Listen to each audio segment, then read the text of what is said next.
I think we realized na yung pagkapanalo natin over Korea. Syempre the big reward was that pasok tayo sa World Cup. But I think there's an underlying story here na medyo malalim, no? The fact that it's against Korea. Now, para dun sa mga nanonood na for the win na siguro ka-age group ko, meaning, born 86, mga ganyan.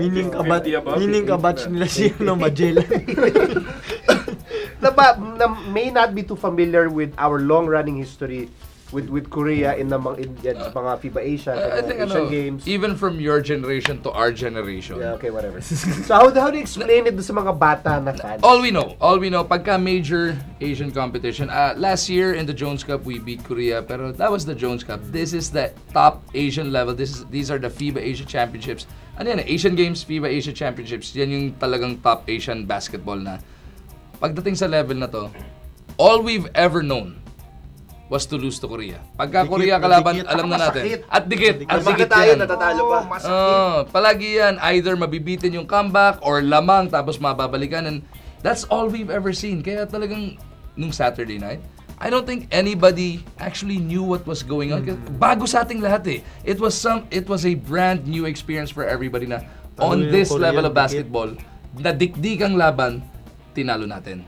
Iba. Pero like ikaw, Jai, I mean, yung 2002 Busan Games, you were still in high school.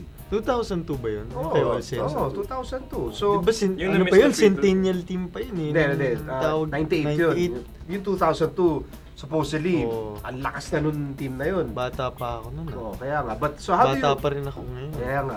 Bata ka pa rin ngayon. So, how do you relate to the, parang to the long history with Korea? Yun talaga yung naalala ko, yung na-miss ni Olsen yung free throw. Tapos napulot ng Koreano yung bola, tinira, pasok. Tapos yung mga Koreano walang reaction. Okay, panalo kami. Yun yung naalala ko dun eh. So, tapos after nun... Hindi maganda memory na yan. Pagod! Sorry Don, hindi maganda memory na. Sabi mo ano nangyari doon?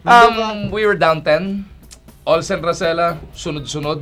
He got us back in the game. We were down by 1. Top of the key, Olsen Racela hits a 3. Si Olsen pa nagpalamang sa atin nun. 68-66. Yes. Basta 2 points. Si Olsen pa nagpalamang nun. And then nabalik pa ulit sa atin yung bola for somehow. Olsen gets fouled. And then Olsen missed those 2 free throws. Kabilang dulo. Pagtawid ngayon na itong Korea, 4 or 5 passes before they finally found the open man. May fumble. Yun yan. Hindi, umangat pang ganun. Dalawa yung tumalon, di ba? Step back, pukol. Kagulo. Hindi naman sila nakatayo lang. Para sumabog yung building nila doon. Close up yung nakashoot ng 3 points. Parang wala lang sa kanya. Normal. Pukol ko sa YouTube video. Ganun. Pagod. Hindi ako lalaban sa encyclopedia. Pagod. Hindi, pero di ba? Grabe yun. Grabe memories yun. Si Olsen nagpahabol nun ha. Si Olsen nagpahabol nun. Siya rin nagmintis. 2011. Another painful loss to the Koreans, 2011. Yeah, well, not only that, but I'd like to mention nga sa 2002, yung masakit doon, people remember Olsen for missing those free throws, pero siya nagpahabol eh. And, bata pa noon, I don't have much memories. I remember that. And before the game this Saturday, I watched that para to get myself pumped up. I mean, the short clip. Pero anyway, sa first Gilas team, we lost to Korea 3 times. Sa Asian Games, sa quarters, sa Jones Cup. I mean, it's just an elimination game. Pero kahit na. And then for the third place sa Wuhan. And we were up that whole game. Parang ayaw na nila maglaro. They were deflated, but they still found a way to win. So masakit. I mean, we would have at least made the qualifier for the Olympics. We wouldn't have won that anyway. Not even a single game probably. Pero, it would have been a good chance. Just to represent it. And masakit lang talaga. Kasi panalo na, natalo pa. Ilan beses na. And, it's like, we finally got the ghost. We got past this ghost. Get it over our back, whatever. Kaya, yun. Hindi mo naalala kasi. May nagsasalita, tawa ka. Nakarinig ka lang ng go. Wala ko sinabi. Ghost, hindi go. Wala kang maalala sa Baguio kapanood kumakain ng kulang. Topaw ka. Huwag mo ka magkunwari. Ano suot? Nakabarong. Wala undershirt. Sa Baguio. Wala undershirt. Nakabag ka. Kulangot yung fruit yun ha. Baka isipin na kulangot. Ay, kulang yan ka. So kumakain ka ng kulang. Okay, so how can you relate?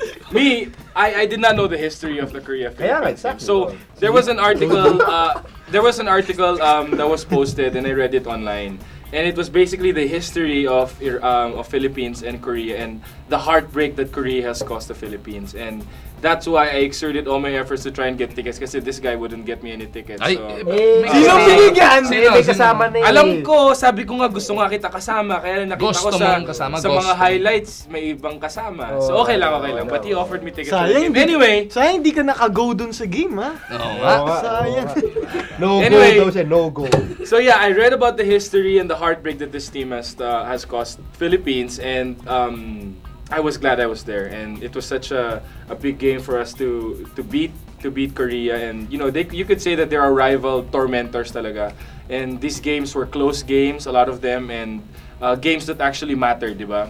And yun, congratulations, galing. Ako, I just want to make a clarification. Yung gigil natin sa Korea, it's not because we don't like Korea or we don't like the country. I mean, Filipinos love K-pop and Korean novela, yung mga pagkain. Korean food. Korean Gangnam food. Number Style, 14, yung number kimchi. 14. Number 14. Oo, mamaya may episode tayo doon for our female viewers. But I think it's really because kasi ang galing ng Korea. Yeah. And pag di mo matalo yung magaling and you know you're sobrang close. close na, di ba?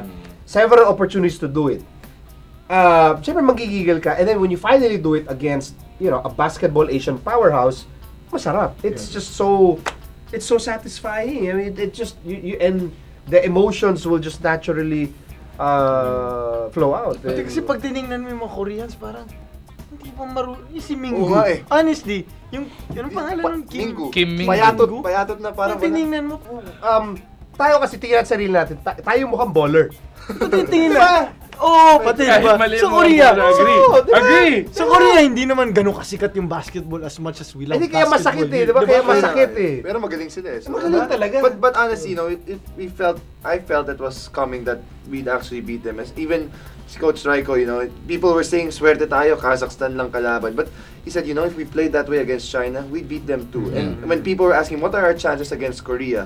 Kasi sa start ng tournament, parang ang galing ng Korea eh. Tas tayo, Parang robot sila. tayo parang so-so lang. Pero, you know, he said, no, we have a good chance. And then to do it without Marcus for a half, I mean, Si Marcus mabigat eh. wasn't Oo, effective. Si mabigat. Pingris, pilay na. I mean, Yeah. katabi ko si Coach Tim Kun, bawat galaw ni Ping, mukha niya parang, oh no. But, you know, they fought, Ranidel. Lahat sila, grabe talaga. Hindi masarap. We beat them at their own game. Yung- Three-point shooting, yung quickness, depensa. Akong pinakamasarap doon of what happened last Saturday night. Now we know yung psyche na pag pumapasok tayo, alam natin kabadong-kabado tayo basta China makakalaban natin. Basta Iran makakalaban natin at basta Korea makakalaban natin. Ngayon, we've exercised the ghost of that, yung curse of Korea. Alam na natin yun, yung next generation, next cycle ng FIBA Asia or ng Asian Games. Alam natin, Korea, we're Kapantay at na namin par, yun, or oo. if we can beat them, we're at par. Hindi na sila yung talagang naka-pedestal sa atin. China, Iran na lang siguro, pero wala na sila doon sa pedestal. Same ano tayo. I think it's Footing. not to say na never na tayo matatalo sa Korea ulit.